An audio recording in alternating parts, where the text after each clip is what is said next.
शरीफ मोदींच्या पंतप्रधान पदाच्या शपथविधी सोहळ्यात हजर राहण्याची शक्यता। राज ठाकरेंना मुख्यमंत्री पदाचे उमेदवार घोषित करा, मनसे पदाधिकाऱ्यांनी केली मागणी। B&C क्वार्टर्स बनले भूत बंगले, नागरिकांच्या जीवाला धोका, कोट्यवधींची मालमत्ता धूळखात। रॉबर्ट वडेरांची होणार विमानतळावर चौकशी आणि मतदारसंघात प्रत्यक्षात विकासाची कामं करण्यासाठी मी निवडून आले आहे, हेमा मालिनीचं वक्तव्य। नमस्कार, मी Swati Godse, time TV Maharashtra news bulletins मध्ये आपलं स्वागत। पाहूयात सविस्तर वृत्त। जुन्नर तालुक्यातील आळेफाटा या ठिकाणी अनैतिक संबंधातून प्रेयसीच्या पतीचा तीक्ष्ण हत्याराने खून केल्याची घटना घडली आहे। आरोपींनी खून केल्यानंतर प्रेयसीच्या पतीचा मृतदेह कालव्यात टाकून पुरावा नष्ट करण्याचा प्रयत्न केला होता। मात्र पोलिसांनी या घटनेतील एकूण 4 आरोपींपैकी 3 आरोपींना अटक केली असून ही घटना 19 मे रोजी घडली आहे। यानंतर बातमी आहे दिग्दर्शक सतीश कौशिक यांची। कलाकार आणि दिग्दर्शक असलेल्या सतीश कौशिक यांच्या घरातून तब्बल 1 करोड 20 लाख रुपयांची चोरी करणाऱ्या 22 वर्षीय नोकरास मुंबई पोलिसांनी 48 तासात अटक करून गजाआड घातला आहे। या घटनेत सर्वात महत्त्वाची गोष्ट म्हणजे चोरी करणाऱ्या चोर नोकराविषयी पोलिसांकडे कोणत्याही प्रकारची ओळख नसताना देखील पोलिसांना त्या नोकरास पकडण्यामध्ये यश मिळालं आहे। चेहऱ्यावरती काळा कपडा असलेला लहान बांध्यांचा हा 22 वर्षीय युवक तोच आहे ज्याने सुप्रसिद्ध दिग्दर्शक व कलाकार असलेल्या सतीश कौशिक यांच्या घरातील तब्बल 1 करोड 20 लाख रुपयांची चोरी करून फरार झाला होता। चोरी करणारा हा 22 वर्षीय नोकर गेल्या 4 महिन्यांपासून सतीश कौशिक यांच्या घरात काम करत होता। साजन कुमार असं या नोकराचं नाव असून त्याला नोकरीवरती ठेवण्याआधी त्याची कोणत्याही प्रकारची माहिती या ठिकाणच्या स्थानिक पोलिसांना दिली गेली नसल्याने या चोर नोकरास पकडणं म्हणजे मुंबई पोलिसांपुढे एक खूप मोठं आव्हान होतं। फिर उनको दिल्ली जाना पड़ा, तो उनके घर काम करने वाला एक साजन कुमार भुइया करके जो सर्वेंट था 22 साल का, जो कि बोकारो झारखंड का रहने वाला है, उसको थोड़ी सी लालच हुई और उसने खुद ही अपने लेवल पे ये डिसाइड किया कि ये जो बैग है, जो उसको पता चल गया था कि इसमें काफ़ी बड़ी मात्रा में कैश है, तो उसने अपने लेवल पे डिसाइड किया कि इसको चोरी किया जाए। 2-3 दिनों तक अलग अलग प्लान्स बनाते रहा। पूर्ण पैशांनी भरलेली बॅग रिक्षामधून घेऊन जात असताना साजन कुमार सर्वात प्रथम अंधेरी स्टेशनला गेला होता।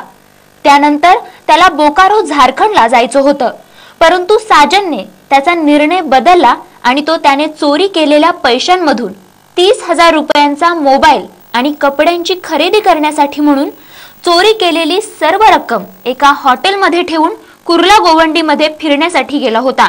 आणि तेव्हाच तिथे पोलिसांनी त्यांना मिळालेल्या माहितीच्या आधारावर साजन कुमारला अटक केली व त्याच्याजवळ असलेली 1 करोड 20 लाख रुपयांची रक्कम जप्त केली। और फाइनली संडे के दिन जब मिस्टर कौशिक की वाइफ वॉशरूम में गई थी, उस समय अकेला देखकर इसने ये पूरी बैग अपने, इसके पहले 2 दिन उसका जो प्रिपरेटरी प्लानिंग था उसमें एक ऑटो रिक्शा वाले से उसने बात करके रखी थी कि मुझे जाना है, घर जाना है, मदर बीमार है, तो आप घर पर आओगे क्या ऑटो रिक्शा लेकर। अकॉर्डिंगली उसको मोबाइल फोन करके उसको बुला लिया था और ये बैग लेके, जो कि काफ़ी हेवी था, 500 करेंसी के ये सारे नोट्स थे, ये सारी इतनी हेवी बैग लेकर वो ऑटो रिक्शा में बैठा और वहाँ से अंधेरी रेलवे स्टेशन चला गया। लेकिन चूंकि इसका प्लानिंग थोड़ा सा दिमाग में ये था कि इतना बड़ा कैश लेके जाऊंगा कहाँ, कैसे जाऊंगा, कहाँ रहूंगा, तो ये हाफ हार्टेड एफर्ट्स में वो अंधेरी रेलवे स्टेशन पे उतर गया। फिर वहाँ से उसने अलग अलग जगह पे, कभी कुर्ला के रफली 2-3-4 हॉटेल्स उसने चेंज किए। या सर्व चोरीच्या प्रकरणात सर्वात मोठा प्रश्न हा उपस्थित राहतो की दिग्दर्शक सतीश कौशिक यांच्याजवळ एवढी मोठी रक्कम कोणत्या कारणासाठी ठेवण्यात आली होती आणि एवढ्या मोठ्या रकमेचं सतीश कौशिक काय करणार होते? अद्याप या सर्व प्रश्नांची उत्तरं पोलिसांकडेही नसून कौशिक हे पैसे बँकेत जमा करणार असल्याची माहिती देण्यात आली आहे. बीड शहरातील ऑफिसर कॉलनी भागात बी आणि सी क्वार्टर्सच्या वसाहतीमध्ये एकूण 40 ते 50 घरांची झालेली दुरावस्था बघता या क्वार्टर्सचे भूत बंगले बनल्याचं पाहायला मिळत आहे.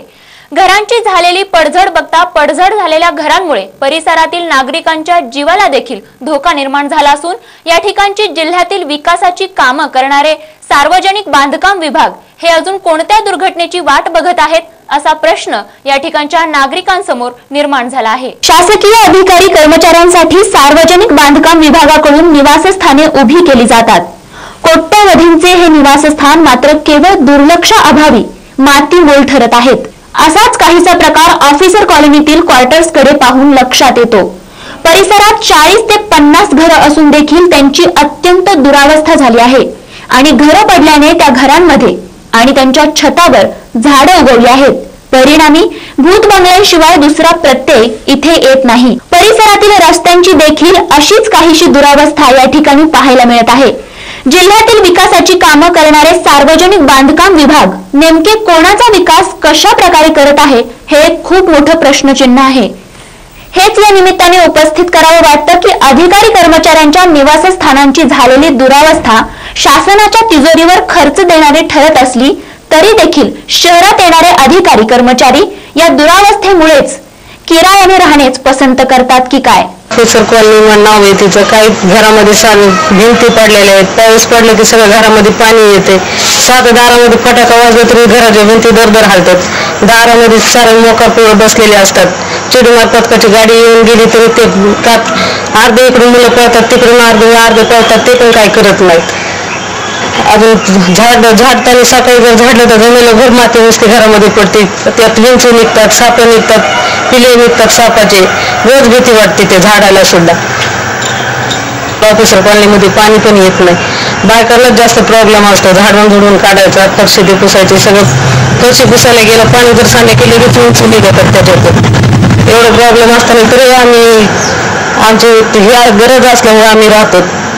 ऑफिसर कॉलनी एका ऑफिसर राहत नाहीत गाडीत. परिस्थिती आपल्या घरातलं काय आहे? परिस्थिती काय असते? काय सगळ्या घरामध्ये पाणी टपकते. पाणी टपकले की सगळे भिंतीतून विंचू निघतात, झुरवे निघतात. तर मागच्या दारातून सगळं हागणदरीचं पाणी येते घरामध्ये. पुढून पण का असं गेटमधून पाणी बाहेर जात नाही. गुडघे इतकाला पाणी साचते. रोज मला पाणी उपसावं लागते. तुमचे जे मुली आहे त्याला छेडखानी कोण करता येते? कोणते लोक? आता तुम्ही म्हणलेले की लोक चुरीमार पथकाची गाडी येते आपल्याकडे असं होतं. काही पण रस्त्यावरून जाणाऱ्या किती पण गोरगरीब श्रीमंताच्या मुली असतात. त्यांना शिट्या मारतात. त्यांना पाहून काही अश्लील चाळे बोलतात, काही पण शिव्या देतात. कोणते रोमांटिक जाळे म्हणतात. तसे पाहिल्यावर मुली एक मुलगी अशी बाहेर उभी पाहिलेली दिसली की त्या मुलांनी त्यांना शिव्या द्यायला सुरुवात केली किंवा गाणे म्हणायला सुरुवात केली की मला असे पाहून किती मुली माझ्या पक्षी आलेल्या आहेत.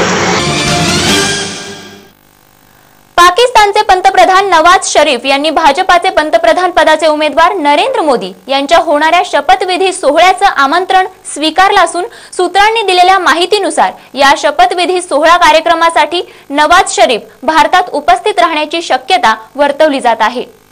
आजपर्यंतच्या भारत देशाच्या इतिहासामध्ये प्रथमच भारताच्या पंतप्रधान पदाच्या शपथ ग्रहण सोहळ्यासाठी सार्क देशांतील नेत्यांना आमंत्रण देण्यात आलं आहे.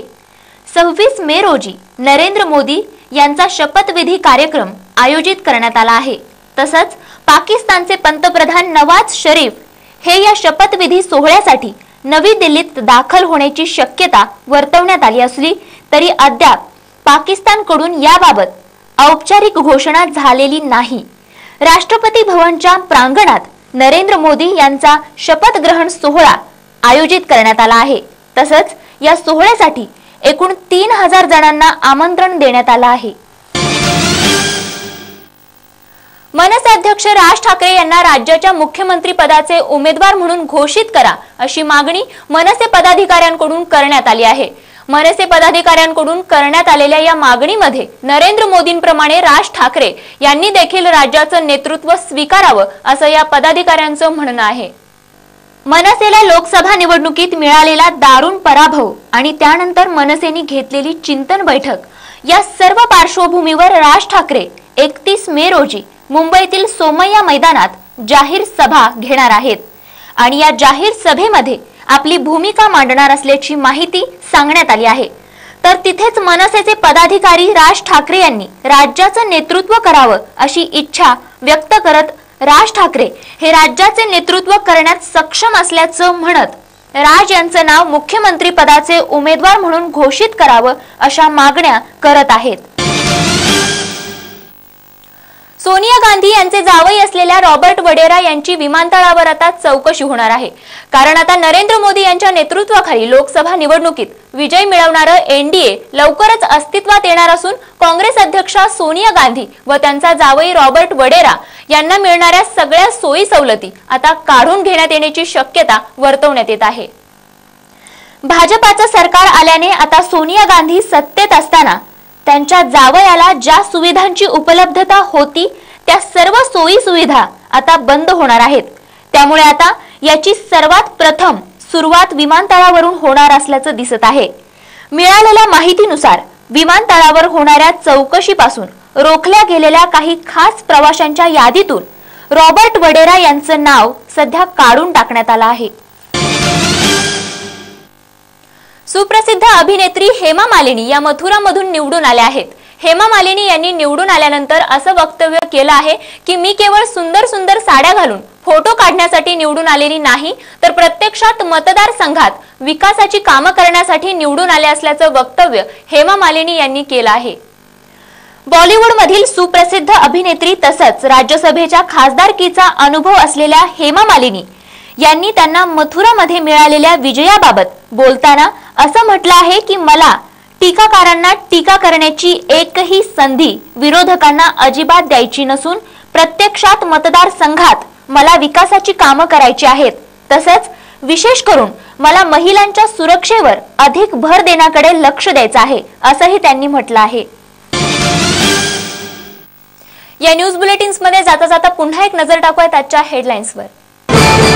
नवाज शरीफ मोदींच्या पंतप्रधान पदाच्या शपथविधी सोहळ्यात हजर राहण्याची शक्यता। राज ठाकरेंना मुख्यमंत्री पदाचे उमेदवार घोषित करा, मनसे पदाधिकाऱ्यांनी केली मागणी। B&C क्वार्टर्स बनले भूत बंगले, नागरिकांच्या जीवाला धोका, कोट्यवधींची मालमत्ता धूळ खात। रॉबर्ट वडेरांची होणार विमानतळावर चौकशी आणि मतदारसंघात प्रत्यक्षात विकासाची कामं करण्यासाठी मी निवडून आले आहे, हेमा मालिनीचं वक्तव्य।